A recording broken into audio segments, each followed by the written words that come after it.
Welcome to Bucs Insider Live. Casey Phillips here with senior writer and editor Scott Smith, here to get you guys caught up on all the Buccaneers news that you need, because we are midway through OTAs. It is so wonderful. It is the beginning of what feels like real football, even though there's no pads.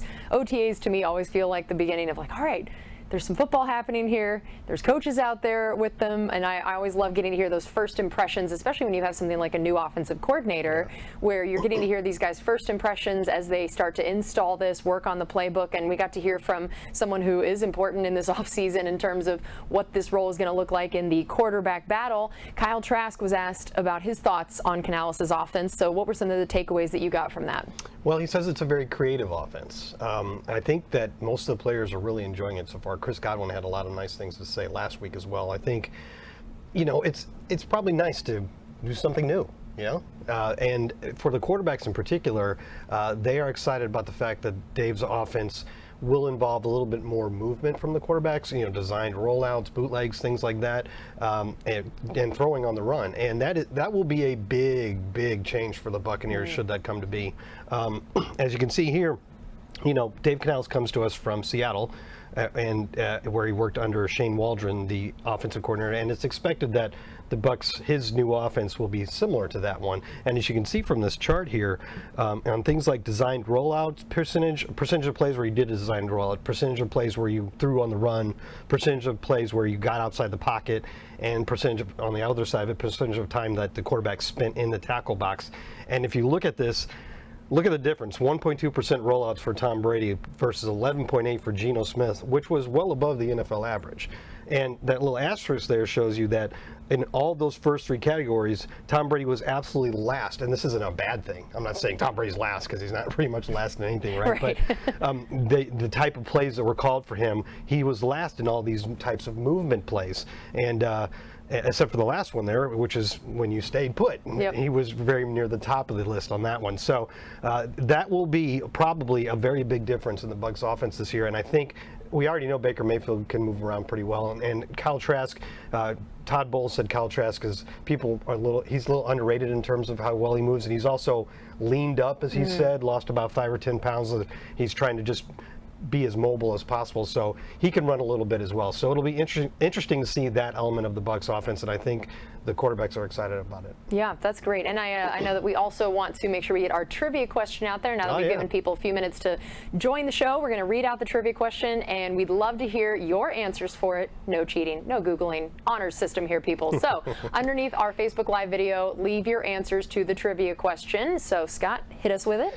Well, I should point out that Casey has been complaining on and on about how all my trivia questions go too far back in history, and she wanted something from a little more contemporary. I wanted a chance to get it right. I'll also point out that when I read her this question before the show, she got it right. Yes. So you have to match Casey Phillips to get this right. Yes. And the question is, who has the most regular season interceptions for the Buccaneers over the past 10 years? And then bonus question, who's second on that list? Yeah, to be honest, I got the who was first, and then he threw the who was second at me, and I did not get that one right. It was still a good job. Yes, but I will take the first one. So again, yes, who is first, and then if you want a bonus one, who is second on that list? Again, most interceptions combined over the last 10 seasons. Yes.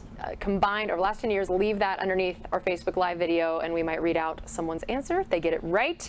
So now also, we talked about the offensive side of things.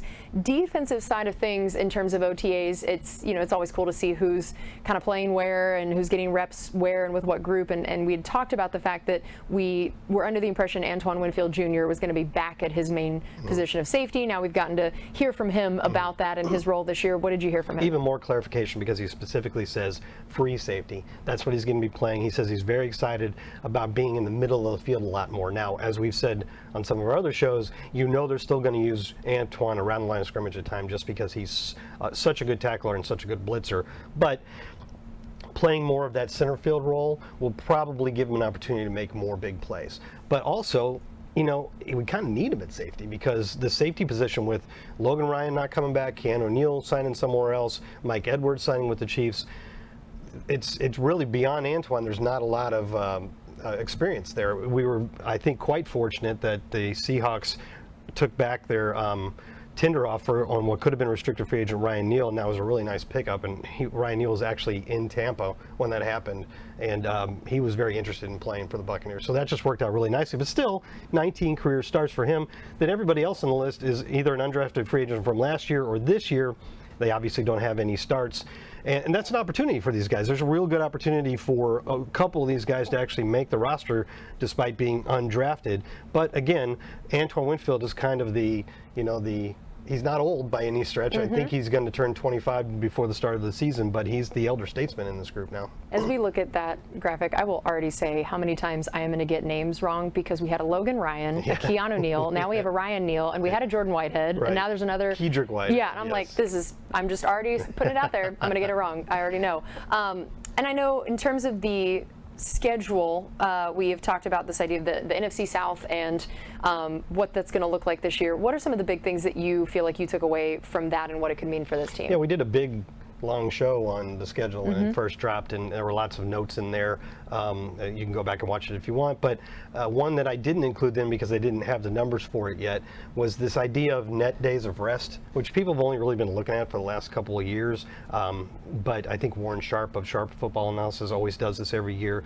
The idea of net days of rest is, if, like, say you're playing a team that's coming off a bye, and you're not, they have 7 more days of rest before that game than you do. But it probably evens out because 1 week you're going to be coming off a bye, right? Well, sometimes it doesn't even out overall because you play more teams coming off a bye or coming off Thursday night games, which is kind of like a mini bye. And so if you look at this, the Buccaneers actually have a -6 net days of rest, and that's all because they play 3 games against teams coming off Thursday night games. So they get that mini bye. So they get like 3 more days of rest in there. Wow.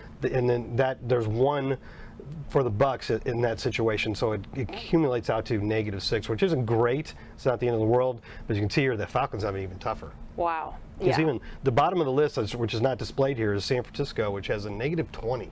Oh my gosh. Which is crazy. Yeah. That just means they're playing lots of teams coming off byes or coming off mini byes after a Thursday game, and that can make a little bit of a difference. So it's worth looking at. And it's not the end of the world. Dang Saints up there. Yeah, they get everything. I'm sure every Bucs fan is shaking their fist at this graphic. Right One of those is the Saints. They're coming when we play them late in the season.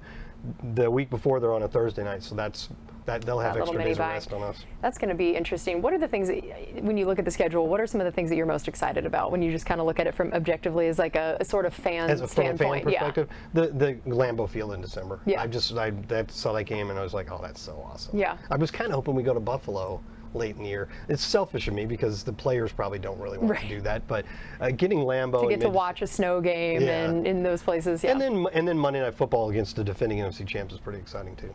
And maybe just kind of give people a reminder of where we're at in the off-season schedule, because we mentioned earlier that we're in the middle of OTAs. So maybe remind fans where we're at in the overall schedule, what's kind of coming up next to pay attention to. Right now, the players are probably warming up or getting ready to warm up for the final OTA of this week.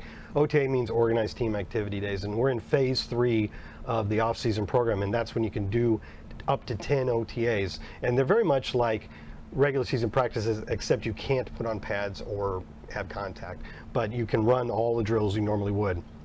Full team, 7-on-7, 9-on-7, all that. So it's offense going against defense, which didn't happen until OTA started last week. So now they've done, counting today, 6 of them. They'll have 4 more of them next week, and then after that is the mini camp, and all the OTAs are voluntary, which is important. And it's become much more common, I think, for people for veteran players to maybe pursue their own regimens somewhere else, and for teams to understand that. So nobody's wringing their hands about a couple veterans that aren't there.